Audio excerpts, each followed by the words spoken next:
Hey friends, I'm Pragmatic and I to talk about video games. And I've thought that I've not really dived into the horror genre of video games.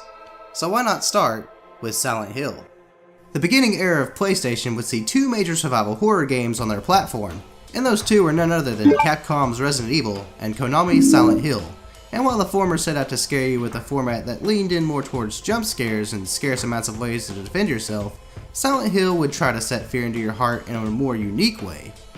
Resident Evil always gave the possibility of an encounter behind every door, maybe even sometimes having monsters jump through windows or appear right in front of you when a door opened.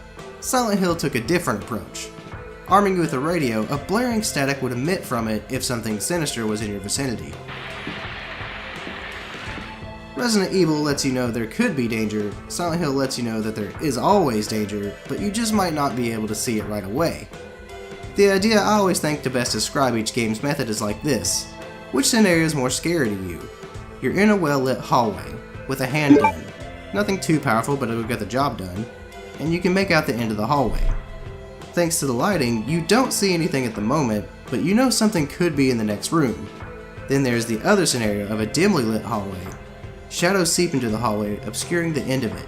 You have nothing but a lead pipe, something that is low maintenance but will take some time to get the job done, and though you can't see it, you know something is at the end of the hallway. These are basically Resident Evil's and Silent Hill's methods of scaring you. You'd probably feel a little more vulnerable in the latter scenario, and that's where a lot of Silent Hill's genius stems from uncertainty. The feeling of always being watched and not sure what comes next. Silent Hill has a strong dependency on audio as well, when it comes to frightening the player. While there are scores of music throughout the game, you'll find it noticeably missing throughout large parts of the buildings and areas. This is not to distract the player from any suspicious audio cues they might hear, like the sharp tapping of a nurse's heels or the shambling of a smog. The element of quietness is a big factor in Silent Hill's methods, something I really wish I'd see from other games. Team Silent made the most out of being able to leave the player in the dark, or to put it in better terms, to intentionally misinform the player. One of their best examples of this is Silent Hill 2. While making your way through Brookhaven Hospital, you'll eventually find yourself at the hospital's rooftop. Walking over to this gate triggers an event.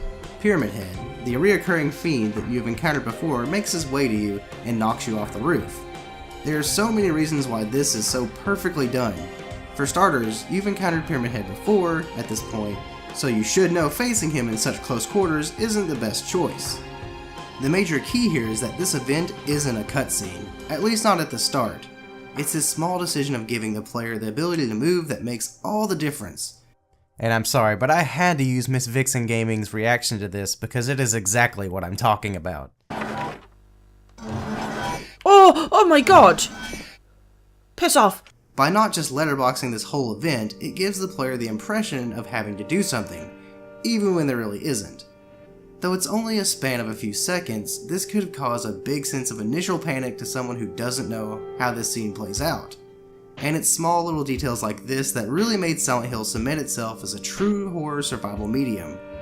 And that was just one example of what Team Silent would do to try and scare you. Each little detail never felt rushed, and every little scare didn't feel cheap. Even the monsters themselves all have hidden meanings to the protagonist of the story. I believe this once again shines very deeply in Silent Hill 2, as each monster can represent all kinds of James' emotions. You can get lost for hours looking all this up, and I strongly recommend it. Silent Hill went above and beyond when it came to establishing true survival horror. Atmosphere, character development, monster design, and even the sluggish battle system felt intentional to give that feeling of struggle. Team Silent wanted to make something truly scary, while also being intensely gripping.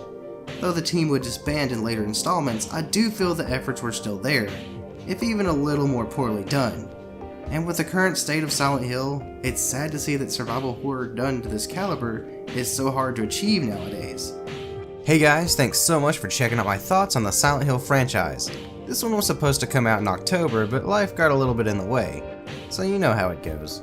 Follow me on Twitter if you ever want to keep up to date with me, and consider liking that video and subscribing if you want to see more. As always, have a great day and keep it practical.